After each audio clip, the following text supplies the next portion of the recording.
नमस्कार दोस्तों, एक बार फिर से हम आपका अपने एसएसएस इंस्टीट्यूट ऑफ एजुकेशन के यूट्यूब चैनल पर आप सभी का हार्दिक स्वागत एवं अभिनंदन करते हैं। पता है, बारिश का मौसम चल रहा है और आपकी क्लासेस आने में थोड़ा डिले हो जा रही हैं। जान रहे हैं, थोड़ा सा जो टेक्निकल चीज़ें हैं, थोड़ा सा उसमें दिक्कत आ रही हैं। बहरहाल कोई नहीं, हम आपके क्लास कंटिन्यू करेंगे। और जैसा कि आपका फिजिकल फीचर ऑफ इंडिया ये सीरीज चल रही थी, इसमें पहला पार्ट आपका मैंने दे दिया। द नॉर्दर्न हिमालय या हिमालय माउंटेन की हमने बात कर ली थी। अब हम बात करेंगे, अगर आपका नॉर्दर्न प्लेन की बात करते हैं। ऐसे 1 बाय 1 लेक्चर आपको मिलते रहेंगे, लेकिन ये कंटिन्यू सीरीज चल पाएगा आपके सहयोग से। बिना आपके सहयोग से ये चल पाना मुश्किल है। तो प्रयास यही है कि आप सभी लोगों को ये कंटेंट पसंद आ रहा होगा। और अगर पसंद आ रहा है तो भाई लोगों तक जोड़िए, काफ़ी लोगों तक पहुंचाइए भाई। हाँ, एक जोश के साथ जुड़िए, ऐसे नहीं चल पाएगा। हाँ, चलिए स्टार्ट करते हैं। ओके, तो आपका देखिए, फिजिकल फीचर ऑफ इंडिया का ये पार्ट 2 है। आप लोग देख सकते हैं। हाँ, ये आपका पार्ट 2 आपके सामने रखा गया है। हाँ, चलिए हम लोग बिना देर किए आगे बढ़ेंगे आपके कंटेंट की तरफ। ये रहा दूसरा ना, पार्ट 2 है भाई, दूसरा हम पढ़ेंगे द नॉर्दर्न प्लेन। क्या है द नॉर्दर्न प्लेन? टॉपिक आज आपका है नॉर्दर्न प्लेन। और इससे काफ़ी लोग परिचित होंगे, क्योंकि मैक्सिमम जो स्टूडेंट्स हैं हमारे, बहरहाल तो ऑल ओवर इंडिया से सभी लोग जुड़े हुए हो, लेकिन हाँ, कुछ स्टूडेंट जो हमसे ऑफलाइन बैचेस में जुड़े हैं, हम लोग जहाँ रहते हैं एग्जैक्टली वो लोकेशन कौन सा बेटा? नॉर्दर्न प्लेन का है। और अपने प्लेन्स के अपने लोकेशन के बारे में जब बताना होगा, ज़्यादा ही मज़ा आता है। और काफ़ी अच्छी तरीके से बच्चों में ये समझ भी अच्छी अच्छी तरीके से विकसित हो सकती है इसका। ठीक है, अगर आप लोग एक बार सोचिए, आप खुद बताइए, आप नॉर्दर्न प्लेन में रहते हैं, कौन से लोकेशन पे रहते हैं? सब लोग कमेंट में लिखेंगे कि आपका लोकेशन क्या है। मतलब ईस्टर्न साइड में रहते हैं, वेस्टर्न, और मैक्सिमम जैसे कि उत्तर प्रदेश से हम बिलोंग करते हैं। हाँ, क्यों भाई, कितने लोग जौनपुर से हैं? हाँ, उत्तर प्रदेश और जौनपुर वाले बच्चों, आपका लोकेशन मुझे पता है, लेकिन अदर स्टेट या फिर अदर डिस्ट्रिक्ट से जो बच्चे बिलोंग करते हैं वो लोग भी कमेंट करेंगे। और आप ईस्टर्न उत्तर प्रदेश से हैं, western Uttar Pradesh, northern, southern, जो भी है आप लोग उसको बताएंगे। बहरहाल हम कंटिन्यू करते हैं इसको। ठीक है, एरिया काफ़ी वास्ट है और बच्चे भी बहुत ज़्यादा हैं। चलिए, northern plain. The northern plains has been formed by the interplay of the 3 major river system. भैया ध्यान दीजिएगा, अगर नॉर्दर्न प्लेन की बात करते हैं तो यह 3 बड़े बड़े नदियों के इंटरप्ले से होकर ये बना है। ठीक है, जैसे हम बात करते हैं, इनके द्वारा डिपॉजिट आते रहते हैं, और डिपोजिशन से आपको पता है हमारा जो नॉर्दर्न प्लेन है काफ़ी फर्टाइल है। क्यों? सिर्फ इन्हीं के डिपोजिशन से हम बात करते हैं। ठीक है, और इन्हीं से बना हुआ हमारा प्लेन भी है। तो चलिए देखते हैं क्या है इस पर। हाँ, आप एक एक पॉइंट जिनको नहीं समझ में आ रहा वो कंटिन्यूअसली इसको वॉच करेंगे, जिनको अगर नहीं समझ आ रहा वो फिर से पीछे कर लेंगे अपना वीडियो। हाँ, बैक करके फिर से देख लेंगे। हाँ, चलिए, कौन कौन सी नदियां हैं उसके बारे में आप लोग जानिएगा। कौन कौन सी नदियों से मिलकर के, अगर हम बात करते हैं कौन कौन से रिवर सिस्टम से फॉर्मेशन हुआ है नॉर्दर्न प्लेन का, तो 3 मेजर नदियां आपके सामने दिख रही हैं। तीनों मेजर रिवर सिस्टम को हम देखेंगे। कौन कौन से बच्चे ध्यान देखिए, the Indus, Ganga, the Brahmaputra, along with their tributaries. अब ट्रिब्यूटरी क्या है? जो सहायक नदियां होती है उनको ट्रिब्यूटरी बोली जाती है। ठीक है, जो जैसे मान लो कोई गंगा नदी की जो सहायक नदियां है उनको उनकी ट्रिब्यूटरीज बोली जाएंगी। ब्रह्मपुत्र की जो सहायक नदियां हैं उनको उनकी ट्रिब्यूटरीज बोली जाएंगी। इंडस की भी ऐसे। ठीक है, हाँ, चलिए आगे बढ़ेंगे। This plain of is formed of the alluvial soil. Alluvial soil का मतलब क्या होता है? जलोढ़ मिट्टी ना, जलोढ़ मृदा, जलोढ़ मृदा, मिट्टी नहीं बोलेंगे, मृदा, शुद्ध हिंदी का हम लोग प्रयोग करेंगे। हाँ, तो बताया क्या जा रहा है, ये प्लेन जो है वो जलोढ़ मृदा की वजह से या जलोढ़ मृदा के अवक्षेपों से मिलकर बना हुआ है। हम बात करेंगे इसके आगे। The deposition of alluvium in the vast basin laying at the foot of the Himalaya over the millions of year form this fertile plain. ध्यान दीजिएगा, इस जलोढ़ मृदा जो एलुवियम सॉइल है, एलुवियल सॉइल है या जलोढ़ मृदा जो है, इसी के वजह से आपके नॉर्दर्न प्लेन का काफी लंबे समय के बाद, ठीक है, एक लंबे समय तक जो ये जलोढ़ मृदा अपना अवक्षेप जमा करके जो है, इसके अवक्षेप जमा हुए, जिससे हमारे नॉर्दर्न प्लेन का फॉर्मेशन हुआ। और इसको हम आगे बढ़ेंगे, आपको समझ आ रहा होगा। जिन बच्चों को कोई दिक्कत होगी वो कमेंट करते रहेंगे, बीच बीच में आप कमेंट कर देंगे। जैसे कि अगर हमारा टीम, टेक्निकल टीम जो है वो देखता रहेगा, आपका रिप्लाई दे देगा। आपको कहीं भी कोई भी मतलब तनिक अगर दिक्कत होगी तो हमारी पूरी टीम आप सबके साथ है। आप सबके साथ लगी हुई है, लेकिन आप सब लोग भी साथ में लगे। हाँ, चलिए हम बात करेंगे। तो इसके एरिया की बात करते हैं तो बताया जा रहा है लगभग 7 लाख स्क्वायर किलोमीटर फैला हुआ है। ठीक है, 7 लाख स्क्वायर किलोमीटर ये फैला है, 7 लाख स्क्वायर किलोमीटर। ठीक बच्चे, हम आगे बात करेंगे। अब यहां तक सबको क्लियर हुआ होगा। चलिए आगे बढ़ते हैं। इसका मैक्सिमम जो लेंथ और ब्रेड्थ है, कितना बड़ा है कितना चौड़ा है, इन सारी चीजों के बारे में बताएंगे। जैसा कि हमने नॉर्दर्न हिमालय के बारे में बताया था, हिमालयन माउंटेन के बारे में बताया था, वैसे ही हम लोग नॉर्दर्न प्लेन के बारे में बताएंगे आपको। चलिए देखते हैं। हाँ, don't get miss the class, let me explain one by one. चलिए, the plains being about 2400 kilometre long and 240 to 320 kilometre broad. ध्यान दीजिएगा कितना बताया जा रहा है, फिर से देख लीजिएगा आप लोग इसको। ये नहीं समझ आ रहा है, चलिए दूसरा कलर करते हैं, ब्लू सही है। ठीक है, 2400 किलोमीटर लॉन्ग है ये, अगर हम बात करते हैं ये। और अगर इनकी ब्रीथ की बात करते हैं, ब्रॉड कितना चौड़ा है, तो आप ध्यान दीजिएगा, ये लगभग कुछ ऐसा आप बोल सकते हो, कुछ ऐसा। अच्छा, मैं थोड़ा सा फिर से एक बार बनाता हूं। हाँ, देखिएगा कुछ ऐसा,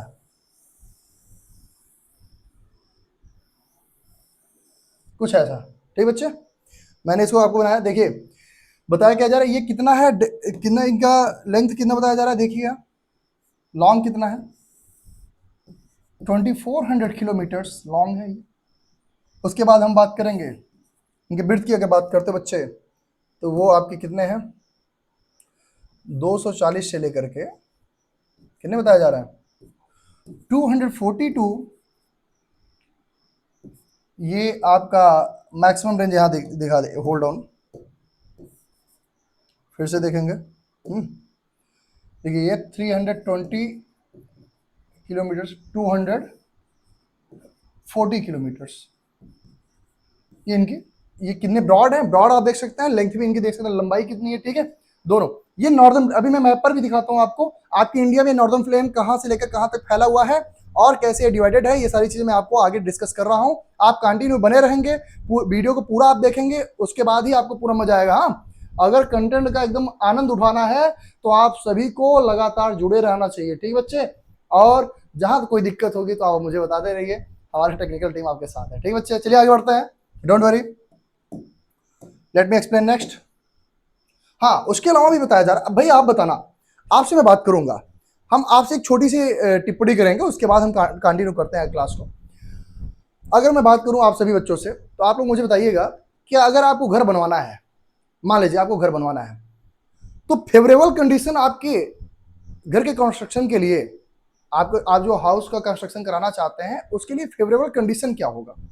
आप बुद्धिजीवी हैं, आप मुझे बताइए आप कौन सा प्लेस चूज करेंगे जो आपके घर के लिए और आपके रहने के लिए सबसे फेवरेबल कंडीशन दे सकता है।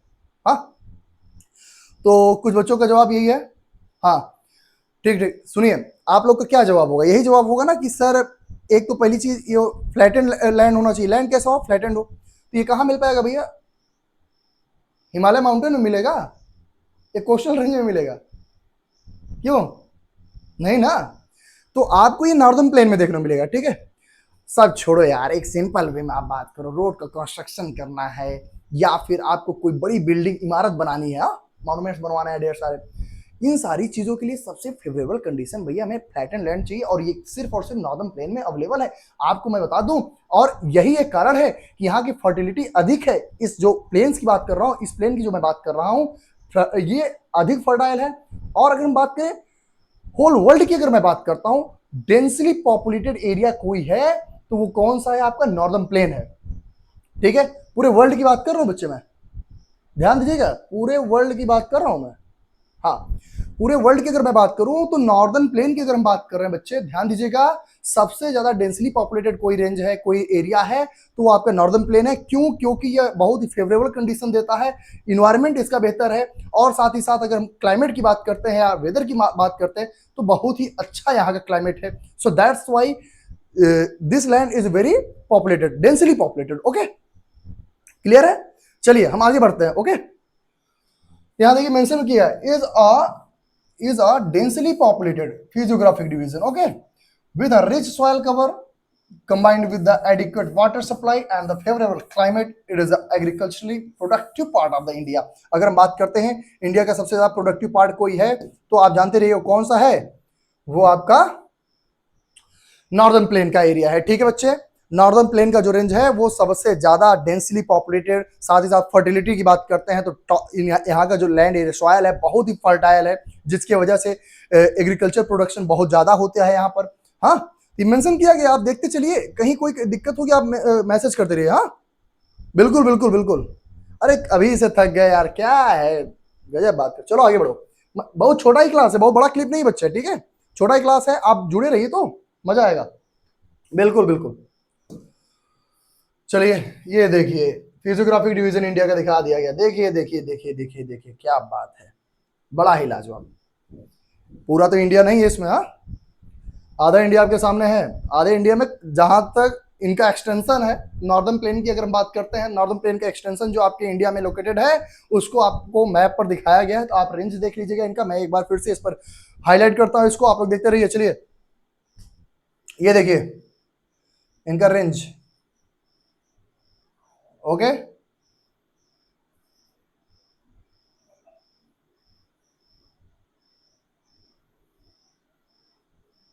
बिल्कुल बिल्कुल, देखते रहिए।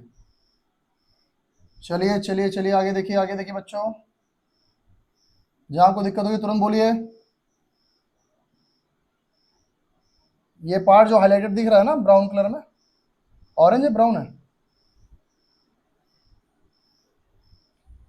कलर में मिस अंडरस्टैंडिंग हो सकती है मैम, क्योंकि आप दूर हो मैं नज़दीक हूँ तो मुझे बहुत पास से देखना पड़ रहा है।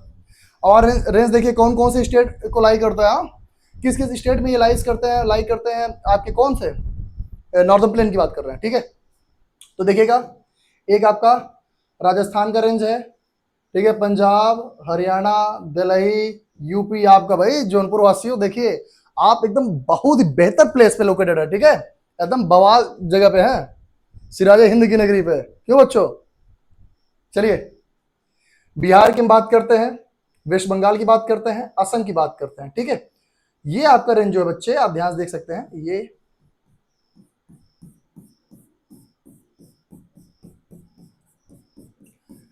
यही आपका सबसे ज्यादा सबसे बेहतर पूरा पार्ट आपका देखिएगा, राजस्थान का पूरा पार्ट नहीं है, ठीक है, उत्तर प्रदेश का कुछ पार्ट है, कुछ पार्ट इधर का देखिए जो एमपी से लोकेटेड, ये नहीं है इसमें, वहां देख लीजिए। ठीक है, समझ आया बच्चों, सबको क्लियर है। हाँ ठीक है ठीक है ठीक है, बिल्कुल बिल्कुल बिल्कुल, आगे बढ़िए। चलिए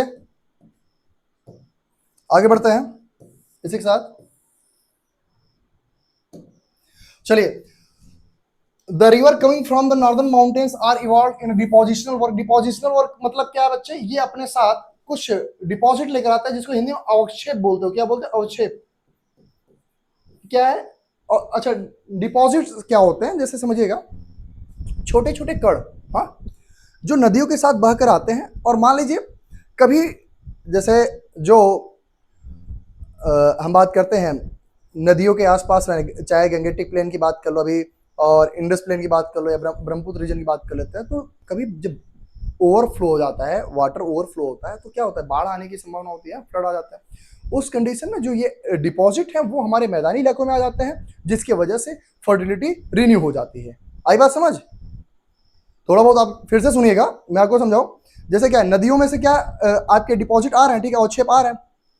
अभी क्या हुआ, अधिक बारिश हो गई, हाँ हैवी रेन हो गया, अभी इस समय जैसे बारिश अच्छी हो रही है, तो इनके डिपॉजिट जो है बच्चे, जो ओवरफ्लो करेगा, जो ये रिवर सिस्टम है, ये ओवरफ्लो जब होगा बच्चे ध्यान दीजिए, जब रिवर सिस्टम ओवरफ्लो होने लगेगा तो उस कंडीशन में क्या इनके डिपॉजिट जो है आपके मैदानी इलाकों में आ जाएंगे, और जिस वजह से क्या होगा, जिस वजह से बच्चे यहाँ के डिपॉजिट हमारे मैदानी इलाकों में जब आएंगे तो उनकी फर्टिलिटी रिन्यू हो जाती है, ठीक है, और जिस वजह से हमारी फर्टिलिटी बनी रहती है हमारे मैदानों की।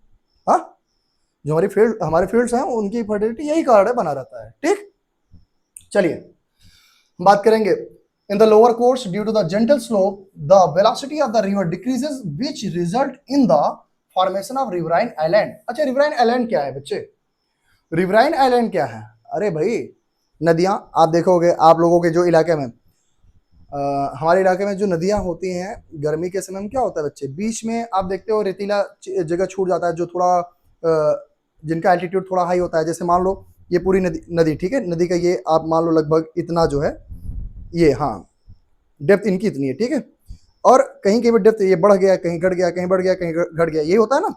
उस कंडीशन में क्या होता है, जहां पर इनका एल्टीट्यूड कम होता है ना, वहां तो दिक्कत नहीं, वहां पानी अवेलेबल रहे। लेकिन जहां पर इनका जो क्रस्ट की बात करते हैं, अर्थ क्रस्ट की नहीं, वाटर जो नदियां हैं उनके क्रस्ट की बात करते हैं, उनका एल्टीट्यूड जहां पर थोड़ा सा अप होता है, वहां पर रिवराइन आइलैंड बनने के चांसेस कब होते हैं, गर्मियों के समय में जब पानी सूख जाता है। ठीक बच्चे, चलिए। और the river in the in their lower course split into the numerous channels due to the deposition of the silt. These channels are known as the distributaries. Okay, चलिए आगे हम बात करेंगे। The northern plain is broadly divided into the 3 section। कितने section में बटे हुए हैं बच्चे, हम बात करते हैं नॉर्दर्न प्लेन की। तो यह 3 चैनल में बटा हुआ है ठीक है, बड़े बड़े 3 चैनल इसके बांटे गए हैं ठीक है, रेंजेस बांटे गए हैं। अगर बात करते हैं एरिया को जैसे नॉर्दर्न प्लेन को 3 रेंज में बांट दिया गया है ठीक है। कौन कौन से हैं हम बात करेंगे, 1 बाय 1 हम डिस्कस करते चलते हैं इसी वक्त ठीक है। चलिए चलिए चलिए आगे बढ़ते हैं। The western part of the northern plain is referred to as the Punjab plain. इसको किस नाम से जाना जाता है बच्चे, पंजाब प्लेन के नाम से। Found by the Indus and its tributaries. जो इंडस नदी है, इंडस रिवर है, उसके वजह से और उसके ट्रिब्यूटरीज की वजह से इनका फॉर्मेशन हुआ है। हम जो बात कर रहे हैं पंजाब प्लेन की ठीक है। The larger part of this plain lies in the Pakistan. Punjab plain की अगर बात करते हैं तो इनका मैक्सिमम पार्ट, क्योंकि आपको पता है इंडस रिवर भी वहां से निकल जाती है, पाकिस्तान से होकर निकल जाती है, तो इनका मैक्सिमम पार्ट उधर ही लोकेटेड है, क्योंकि उनकी ट्रिब्यूटरीज भी वहां आपको देखने को मिलेंगी ज्यादा। ठीक, चलिए। The Indus and its tributaries the Jhelum नदी, Chenab, Ravi, Beas and Sutlej originate in the Himalaya. This section of the plain is dominated by the डोम।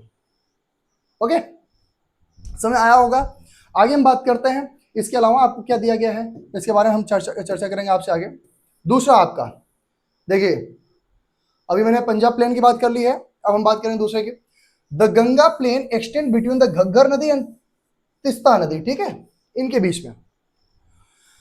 अब हम बात करते हैं किसकी, गंगा प्लेन की बात करते हैं, गंगेटिक प्लेन की बात करते हैं। तो ध्यान दीजिएगा, घग्गर एंड तिस्ता रिवर के बीच का जो पार्ट है बेटा, वो गंगेटिक प्लेन का पार्ट होता है ठीक है। ये आपका दूसरा रेंज डिवाइड किया गया है ठीक है बच्चे, नॉर्दर्न प्लेन का दूसरा रेंज ये है आपका।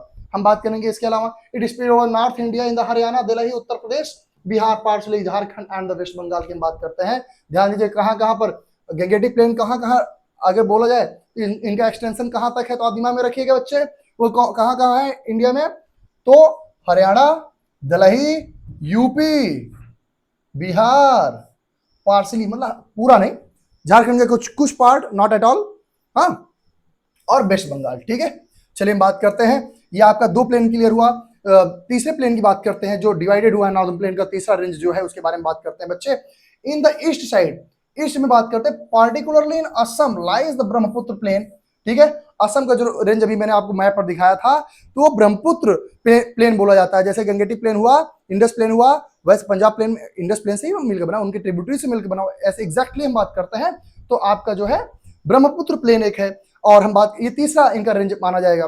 और the northern plains are generally described as a flat land with no variation in its relief feature. Okay, it is not true, this vast plain also have diverse relief features. ध्यान दीजिएगा, अगर हम बात करते हैं तो अगर कोई बोले कि इन्हें वेरिएशन नहीं, तो कैसे बोल सकते भाई, अगर भाई वेरिएशन नहीं होता तो इनको जो है इनके रेंजेस को बांटा नहीं जाता। हाँ, तो ये 100% सही नहीं है, आप दिमाग में रखिएगा। क्या चीजें सही है, तो इनमें भी आपको डाइवर्सिटी देखने को मिलेगी ठीक है। तो वही चीज बताया जा रहा है, इनकी जो फीचर्स है, रिलीफ फीचर्स की अगर बात करते हैं, इसमें भी आपको काफी ये डाइवर्स दिखता है, तो इस पर हम चर्चा कर ही रहे हैं। आगे हम बात करते हैं, इसके अलावा भी कुछ है क्या आपके पार्ट में, चलिए हम इसके आगे बात करेंगे। हाँ चलिए, according to the variation in the relief features the northern plain can be divided into 4 region. अच्छा, क्या क्या अभी मैंने आपको बताया भाई, अगर इनमें डिफरेंस आपको देखने को नहीं मिलता है, डाइवर्सिटी अगर नहीं होती, तो क्या इनके रेंज डिवाइड किए जाते हैं, सबको एक जैसा नहीं बता देते हैं। तो इसके आधार पर, based on the diverse relief feature, in northern plain divided into the 4 part. Okay, 4 region, वही पार्ट हो गया। चलिए पहला कौन सा है, बात करेंगे the river after descending from the mountain deposit pebbles in the narrow belt of the about 8 to 16 kilometre in width laying parallel to the slope of the Shivalik. It is known as the Bhabar क्षेत्र। कौन सा क्षेत्र माना जाता है बच्चे, ये भाबर क्षेत्र माना जाता है। All the stream disappear in this Bhabar belt. उसके बाद बात करते हैं दूसरे की, हम बात करते हैं एक भाबर रेंज है। अच्छा ध्यान दीजिए, इनका अभी मैं आगे आपको दिखाता हूं, लेकिन उसके पहले आप इसको देखते रहिए। South of this belt the stream and river reemerge and create a wet swampy and marshy region known as the Terai region. ये कौन सा रीजन माना जाता है, तेराई रीजन। ठीक है, उसके बाद हम बात करेंगे इसके अलावा क्या है, this was a thickly forested region full of the wild life. अरे भैया देखिए, जो फॉरेस्टेड रीजन होगा वहाँ वाइल्ड लाइफ होना एकदम स्वाभाविक है। और वैसे वाइल्ड लाइफ सेंचुरीज पर कुछ बायोडाइवर्सिटीज पर एक नई क्लास आने वाली, एकदम बड़ा सीरीज आने वाला है, मनीष सर लेकर आ रहे हैं, तो आप पहले से प्रिपेयर रहिएगा और एकदम जोश के साथ जुड़िएगा सभी लोग। ठीक है, जो अगला आपका बायोडाइवर्सिटी पर या वाइल्ड लाइफ सेंचुरीज पर जो आपका क्लास लेने वाले हैं मनीष सर, एकदम बवाल क्लास है, कंटेंट एकदम तैयार कर लिया है उन्होंने। हो सकता है आजकल में आपको वो चीजें अवेलेबल करा दें, तो आप सभी लोग एकदम जोश के साथ जुड़िएगा। ठीक बच्चे, और उसको पूरा वॉच करिएगा। ठीक है, बोर्ड में आए या ना आए, आपको नॉलेज होना, आगे चलकर कंपटीशन है, कंपटीशन वाले बच्चे ध्यान दीजिएगा, उनके लिए बहुत ही मैंडेटरी क्लास होगा और आप सब लोग इस क्लास को जरूर अटेंड करिएगा विदाउट गेटिंग स्किप। चलिए हम बात करते हैं, the forest have been clear to create agriculture land and to settle migrants from the people after the partition. ध्यान दीजिएगा, अब ये जो फॉरेस्टेड रीजन था बच्चे, उसको क्या किया गया, बताया जा रहा है, उसको क्लियर किया गया। क्यों क्लियर किया गया, क्योंकि जब इंडिया और पाकिस्तान का पार्टीशन हुआ तो जो माइग्रेटेड पीपल थे पाकिस्तान के, वो लोग आकर यहाँ पर रहना शुरू किए, बस गए यहाँ पर। ठीक बच्चे, चलिए आगे बात करेंगे। देखिएगा उत्तर प्रदेश में दुधवा नेशनल पार्क लोकेटेड है। ठीक है, उसको आप देख लीजिएगा, मैप पर मैं आपको दिखा दे रहा हूँ। ठीक है, कहीं दिक्कत होगी बताइएगा। चलिए ये देखिए, आपके सारे लगभग कुछ देखिए देखिए देखिए नेशनल पार्क आपको देखिए दिखा दिया जा रहा है। Blue colour, no, red is enough. चलिए हम बात करते हैं, पहले दुधवा नेशनल पार्क की ही बात कर लेते हैं, उत्तर प्रदेश में जो लोकेटेड है। ये देखिए आपका रेंज, हाँ,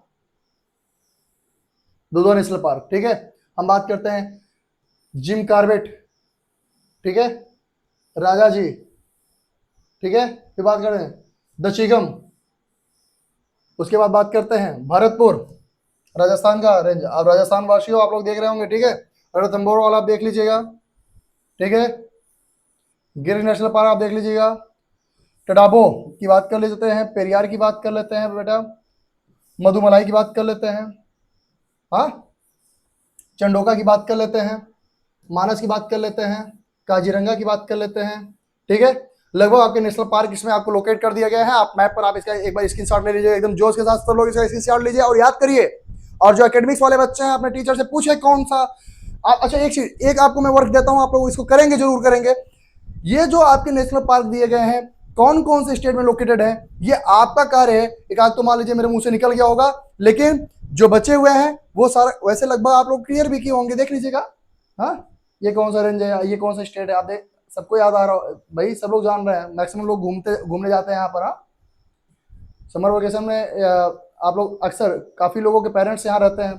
हाँ, आप ध्यान दीजिएगा। ये देखिए गिर नेशनल पार्क की बात कर लेते हैं, उसके बाद रणथंभौर की बात कर लेते हैं, भरतपुर की बात कर लेते हैं, राजा जी की बात कर लेते हैं, कार्बेट की बात कर लेते हैं, दचिगम की बात कर लेते हैं, दुधवा तो आप जान ही रहे हैं, उत्तर प्रदेश वासियों, आप दुधवा नेशनल पार्क। अच्छा चलिए ठीक है, दुधवा नेशनल पार्क उत्तर प्रदेश में कौन से डिस्ट्रिक्ट में लोकेटेड है, ये आपकी जिम्मेदारी है। मैं आपसे कमेंट में जरूर इसका आंसर चाहूंगा। सभी लोग एकदम जोश के साथ इसका आंसर लिखेंगे और बताएंगे कमेंट में कि यह कहाँ लोकेटेड है। ठीक बच्चे, हम जरूर वेट करेंगे आपके कमेंट का, सब वॉच करेंगे, बिल्कुल बिल्कुल। चलिए मानस की बात कर लेते हैं, हम काजीरंगा की बात कर लेते हैं बच्चे, चंडोका की बात कर लेते हैं, उसके अलावा मधुमलाई की बात कर लेते हैं, हम बात कर लेते हैं पेरियार नेशनल पार्क की बात कर लेते हैं। कहाँ कहाँ लोकेटेड है इसका आप सभी लोग कमेंट में जरूर आंसर करेंगे, एक साथ आप कमेंट में करेंगे, ऐसा नहीं वन बाय वन नहीं करेंगे। सारे स्टेट का जैसे पहले नाम, स्टेट का नाम, फिर उसके आगे क्या आप करोगे, स्टेट के नेम के आगे आप नेशनल पार्क के नेम। ठीक है, इसको मेंशन करके कमेंट करिएगा। चलिए आगे बढ़ते हैं। हाँ चलिए, कुछ चीजें और हैं, ज्यादा नहीं, थोड़ा बहुत और बचा है, दो तो हो ही गए थे, तीसरे की बात करते हैं, third one. The largest part of the northern plain is formed of the older alluvium. It lies above the food plains of the river and present a terrace-like feature. This part is known as भांगर. कौन सा? भांगर range कहलाता है ये. ठीक बच्चे? हाँ, चलिए. The soil in this region contain calcareous deposit locally known as the कंकड़. ठीक है, calcareous deposit मतलब थोड़ा ककड़ीला. ठीक है, वैसा बताया जाए तो इसको कंकड़, आप लोकली इसको किस रूप में जाना? कंकड़ नुमा. ठीक है, आगे बात करेंगे. चौथे की बात करें, last. The newer younger deposit of the food plain are called the khadar. They are renewed almost every year and so are very fertile, thus ideal for the intensive agriculture. ध्यान दीजिए, खादर जो है बहुत ही आइडियल माना जाता है agriculture के लिए और बहुत ही बेहतर ये मिट्टी के रूप में आप जानते रहिएगा. ये मिट्टी बहुत ही अच्छी है खास करके एग्रीकल्चर के लिए. तो आप दिमाग में रखिएगा. कोई कंफ्यूजन होगा तो आप कमेंट करेंगे, हमारी टेक्निकल टीम उसका आपको जरूर सॉल्यूशन देगी, हमारे तक पहुंचाएगी, उसका सॉल्यूशन दिया जाएगा. और भी आपको जहां दिक्कत हो रही है आप कंटिन्यू जुड़े रहिए. बहरहाल अभी इस समय आपकी बायोलॉजी की क्लासेस स्थगित हैं. उसका सिर्फ रीजन ये है कि आपके रोहन सर का थोड़ा सा मौसम बदल रहा है तो थोड़ा सा तबीयत में थोड़ा सा उतार चढ़ाव है. ठीक है यार, आप लोग एकदम लेकिन मेहनत के साथ जुड़े रहिए. हाँ, किसी को कंटिन्यू जब तक तोड़ेंगे नहीं तब तक छोड़ेंगे नहीं, बिल्कुल नहीं छोड़ेंगे. हाँ, तो ठीक है. और आप लोगों से कुछ कहना था कि एक लाइन है, काफ़ी परिचित लाइन है ये, और सब लोग इस लाइन से परिचित भी होंगे. खास करके हमारे ऑफलाइन बैच के बच्चे तो जरूर जान रहे हैं इस लाइन को कि वो पथ क्या पथिक कुशलता क्या जिस पथ पर बिखरे सुल न हो. वो पथ क्या पथिक कुशलता क्या जिस पथ पर बिखरे सुल न हो. वो नाविक की धैर्य परीक्षा क्या जब तक धाराएं अनुकूल न हो. आपके भाई देखिए, आप वेट करिए, इंतजार करिए, आप पढ़ते रहिए, कंटिन्यूसली आप पढ़ते रहिए. कहीं पर भी एकदम हताश नहीं होंगे, आप एकदम जोश के साथ लगे रहेंगे. और कब तक आपको सफलता नहीं मिलेगी यार, बोर्ड में एकदम धुआंधार एकदम रिजल्ट बनाएंगे. हाँ, बिल्कुल बिल्कुल, आप सभी लोग एकदम मेहनत के साथ जुड़िए भाई. चलिए ठीक है, मिलते हैं आपसे नेक्स्ट वीडियो में.